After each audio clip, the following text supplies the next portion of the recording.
Hello everyone, welcome my SR coaching class में आप सभी का स्वागत है। आज के सेशन में मॉक टेस्ट का 4 पार्ट जो कि विभिन्न एग्जामों के लिए इंग्लिश ग्रामर की टेस्ट सीरीज है। तो आज के सेशन में आप सभी का स्वागत है। तो आज के सेशन का फर्स्ट क्वेश्चन, एक आपको इसमें सही ऑप्शन फिलअप करना है। They worked hard लेस्ट they dot dot in the examination. इसमें कौन सा ऑप्शन, किस ऑप्शन को फिलअप करेंगे आप?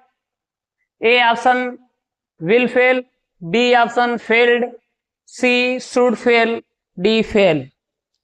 तो सही और करेक्ट ऑप्शन क्या होगा आपके अनुसार, बताइए। इसमें सही ऑप्शन होगा should fail. Next, Tanisha told me that she dot dot out for a walk every morning. इसमें आपको कन्फर्म जो मेन वर्ब क्रिया को फिलअप करना है कि किस ऑप्शन को आप सही मानेंगे। यदि आपको सही लगे या जो भी आप भरें उसे कमेंट बॉक्स में लिखें। तो देखिए सेंटेंस क्या कह रहा है, Tanisha told me that she dot dot out for a walk every morning. ये सेंटेंस जो है डायरेक्ट इनडायरेक्ट में है।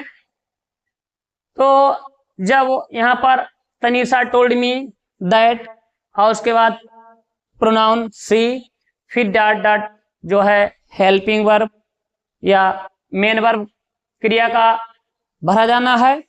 तो क्या आएगा, जब वाक्य डायरेक्ट और इनडायरेक्ट में बनाएंगे तो उसके प्रोनाउन के बाद हम किस में बनाएंगे? पास्ट में। प्रोनाउन के बाद ये पास्ट में बनेगा, तब पास्ट के अनुसार वर्ब हमारी क्या आएगी? सेकंड फॉर्म होगी। पास्ट में पास्ट टेंस, पास्ट टेंस कौन सा? इंडेफिनिट में हम बदलेंगे। इंडेफिनिट में जब बदलेंगे तो क्या होगा? एमबी की सेकंड फॉर्म। और जब एमबी की सेकंड फॉर्म तो हमारा होगा ए ऑप्शन। वैसे तो एवरी मॉर्निंग और लास्ट एवरी हम एवरी प्रतिदिन की बात करेंगे तो हमारा आ जाता प्रेजेंट में, प्रेजेंट की बात करते हैं। लास्ट नाइट अक्सर हम पास्ट इंडेफिनिट की बात करते हैं। तो अब इसमें क्या है, जो वाक्य है किसका है? प्रेजेंट का तो एवरी मॉर्निंग प्रयोग करते हैं, लेकिन ये जो वाक्य है डायरेक्ट इनडायरेक्ट में चेंज किया गया है। तो उनके अनुसार, उस सेंटेंस के अनुसार हम यहाँ पर मेन वर्ब की सेकंड फॉर्म का प्रयोग करेंगे। तो ये ऑप्शन इसमें करेक्ट है। Next, chastity is the greatest dot dot of A women. तो इसमें क्या ऑप्शन सही होगा आपके अनुसार? पैशंस, ट्रेजरी और ऑर्नामेंट प्रॉपर्टी। तो इसमें सही ऑप्शन होगा सी, ऑर्नामेंट आभूषण गहने। Next, when an infant displayed signs of illness the anxious parents called in a dot dot। क्या है? व्हेन एन इन्फेंट मतलब जब एक शिशु, इन्फेंट मीन्स शिशु, जब एक शिशु के बीमारी के संकेत मिलते हैं या संकेत दिखाई देते हैं बच्चे के, तब जो चिंतित माता पिता किस डॉक्टर को बुलाते हैं? Called in. किस डॉक्टर को बुलाएंगे? तो इसमें सही ऑप्शन होगा ए, पीडियाट्रिशियन, मतलब बच्चों वाले डॉक्टर को। Next, it was difficult to see through the dot dot of the headlight at the cars. तो इस ऑप्शन में क्या सही है? देखिए ब्रिलियंस, डजल, ब्राइटनेस, शाइन। तो सभी चमकने से संबंधित हैं और इसमें जो करेक्ट ऑप्शन, सही ऑप्शन होगा इसमें क्या होगा, बी ऑप्शन सही होगा, चकाचौंध। क्या होगा, चकाचौंध, चकाचौंध, चकाचौंध कर देने वाली लाइट है चकाचौंध, तब सही ऑप्शन होगा इसमें B. Next, his book was mark by many dot dot remark और which made use forget its main theme. इसमें क्या ऑप्शन सही होगा, तो इसमें सही ऑप्शन होगा B, digressive. Next, detailed plan of journey, यदि किसी तैयारी हो, कहीं की यात्रा करने की योजना हो, प्लान हो, वहां पर हम किस एक वर्ड को क्या कहेंगे, itinerary, whereabout, schedule, travel, leave. तो ए ऑप्शन सही होगा। Next, find the incorrect use of proverb, all is well that ends well, all that glitters is not gold, all truths are not to be told, all work and no play makes Jack a dull boy। तो इसमें जो है incorrect proverb को पूछ रहा है कि incorrect verb कौन सी है, तो इनकरेक्ट वर्ब होगी हमारी सी ऑप्शन जो है इनकरेक्ट होगा। Next, out of the given option choose the one that is most nearly the same in meaning diplomatically. तो इसमें सही ऑप्शन क्या होगा, आपको बताना है सिली, स्लोली, टेक्टफुल्ली और क्लियरली। तो आपको सही बताना है क्या होगा, सही ऑप्शन होगा इसमें C. Next, out of the given option choose the one that is most nearly the same in meaning infatuation. तो ए इमोशन, पैशन, इमेजिनेशन और कंपैशन। तो इसका क्या होता है, मोहक, मोहक, मोहक और आकर्षण, आकर्षण, आकर्षण करने वाला, मोहक अपनी तरफ आकर्षित करने के लिए, तो इसका या मोहक। तो इसमें सही ऑप्शन होगा B, passion. Next, out of the given option choose one that is most nearly the same in meaning vindictive. तो विंडिक्टिव का सही जो वर्ड नियरली मीनिंग क्या होगा, एपोलोगेटिक, फेयरफुल, अनप्रोडोनेबल और रिवेंजफुल। इसका होता है बदले की भावना, बदले की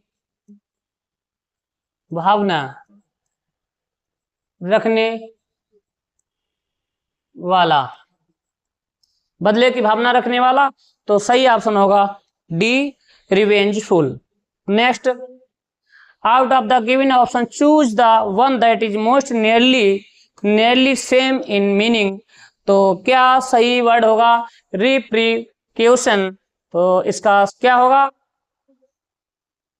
प्रतिक्रिया। इसका हिंदी सेंस होगा प्रतिक्रिया, प्रतिक्रिया। तो प्रतिक्रिया क्या होगा, रिएक्शन, रिएक्शन। ए ऑप्शन सही है। Next, the word class that qualify verb और क्लाउज, मतलब ऐसा जो वर्ब और क्लाउज को क्वालिफाई करे उसे हम क्या जानेंगे, नोन एज, क्या जानेंगे, adverb. C, D option. Next, a word that expresses an attribute of something is known. ऐसा एक शब्द जो व्यक्त करता है क्या, समथिंग, किसी को भी विशेषता बताए उसे हम क्या कहते हैं, C, adjective. Next, a word एक शब्द, क्लास जो that serve as the predicate of sentence is known. तो उसे हम क्या कहेंगे, C option, verb. Next, honest people dot dot by society, मतलब समाज के द्वारा ईमानदार लोग। तो यहाँ पर ये पैसिव सेंटेंस है, तब इसमें होनेस्ट पीपल दिया गया है। तो सब जो हमारा ना सब्जेक्ट है क्या है, सब्जेक्ट कैसा है, सब्जेक्ट प्लूरल है, कैसा है, प्लूरल, और प्लूरल सब्जेक्ट है। तो अब यहाँ पर हेल्पिंग वर्ब कौन सी होगी, आर। तो सी ऑप्शन सही होगा, आर रिस्पेक्टेड, आर रिस्पेक्टेड। तो C option. Next, this problem can dot dot easily, इस समस्या को हल किया जा सकता है। तो इस सेंटेंस में जब हम सोल्व का कैन के बाद जो भी वर्ब प्रयोग करेंगे तो वो पार्टिसिपल में होगी। तो यहाँ पर सही ऑप्शन होगा सी, बी सॉल्व। किसमें, कैन के बाद पार्टिसिपल का प्रयोग करेंगे कैन के बाद। तो यहाँ पर होगा B solved. Next,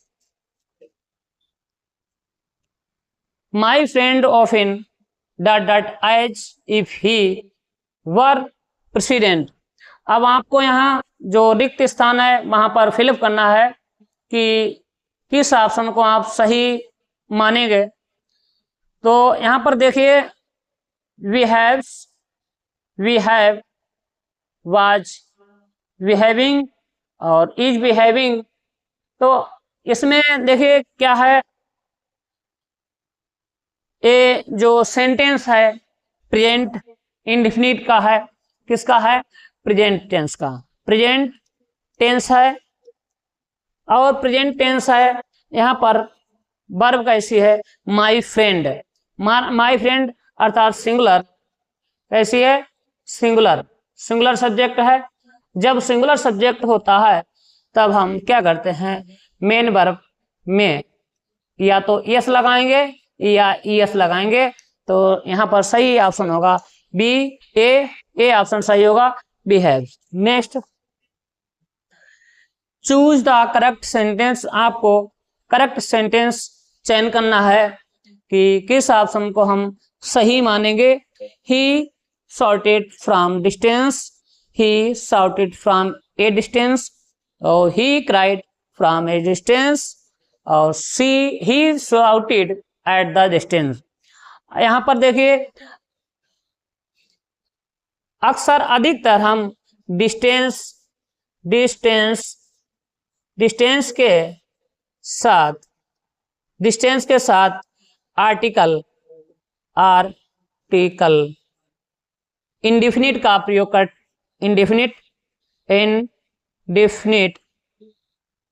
indefinite article का प्रयोग करते हैं, या तो एन आएगा या ए आएगा। लेकिन जो हमारा प्रोनाउंसिएशन है, प्रोनाउंसिएशन का हमें ध्यान रखना है। तो अगर यहाँ पर कंसोनेंट है तब हम यहाँ पर ए का प्रयोग करेंगे, अन्यथा यदि वोवेल साउंड है तब हम एन का प्रयोग करेंगे। और यहाँ पर डिस्टेंस है, एक कंसोनेंट सेंस दे रहा है, तो इसलिए ए का प्रयोग सही होगा। तो बी ऑप्शन यहाँ पर सही माना जाएगा। Next, choose the correct sentence, please attend of that's I say, please attend to what I say, please attend for what I say, please attend with what I say. अब आपको ये जो है जो सेंटेंस दिया है, करेक्ट ऑप्शन आपको चयन करना है कि किस ऑप्शन को आप सही मानेंगे।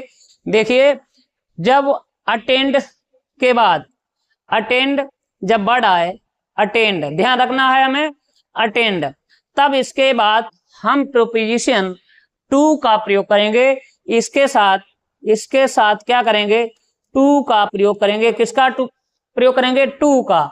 यहाँ पर सही सेंटेंस बनेगा हमारा B. Next, which of the following sentence is not correct. Is not correct मतलब करेक्ट नहीं है, करेक्ट नहीं है, is not correct. My brother went to the picture last night, और one must take care of oneself, I was not much surprised at the news, you are elder than me. अब यहाँ पर आपको क्या देखना है कि sentence में यहाँ जो डी ऑप्शन में सेंटेंस दिया गया है, you are elder than me, यहाँ पर जब एल्डर दिया गया है तब यहाँ पर देन का प्रयोग नहीं होगा, देन का प्रयोग नहीं होगा। इसलिए हमारा जो सेंटेंस, इस सेंटेंस में जो ऑप्शन दिए गए हैं इसमें डी ऑप्शन जो है सही नहीं है, इनकरेक्ट है। Next, which of the following sentence is not correct. Which of the following sentence is not correct, इसे आप सही करिए। कौन सा ऑप्शन इसमें सही होगा? इस ऑप्शन के अनुसार क्या सही होगा? She is 5 feet tall since I left school, comma I have been working as typist in this company। C option में है are you hearing a noise, D option a hammer is used for driving in nails. आपको बताना है किस option को आप सही मानेंगे।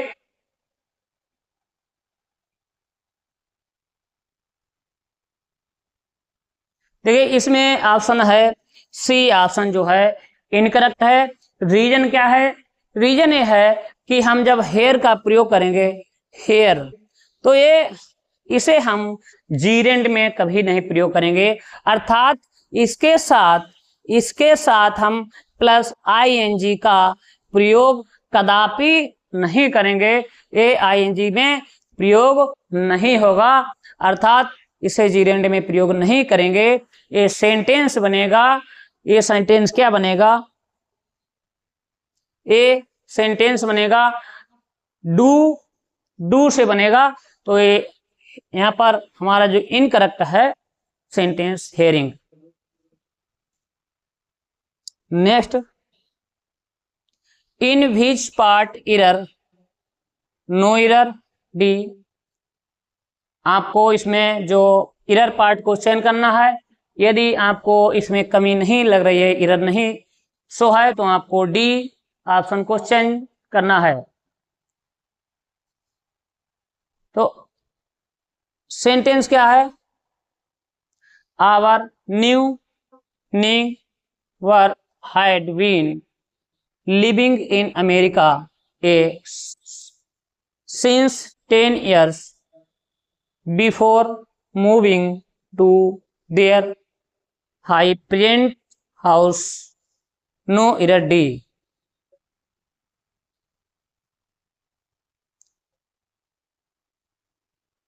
तो इसमें क्या एरर है? इसमें एरर है ये यहाँ पर सिंस का प्रयोग नहीं होगा, फॉर का प्रयोग होगा, क्योंकि हम सिंस का प्रयोग करते हैं निश्चित समय के लिए, और यहाँ निश्चित समय नहीं है, अनिश्चित समय है। 10 वर्ष एक अनिश्चित समय है, इसलिए बी ऑप्शन इनकरेक्ट होगा। Next, in which part error, no error, D. The patent A was complete, B option. With his friend, C. D option क्या है? No error. आपको किसमें एरर है?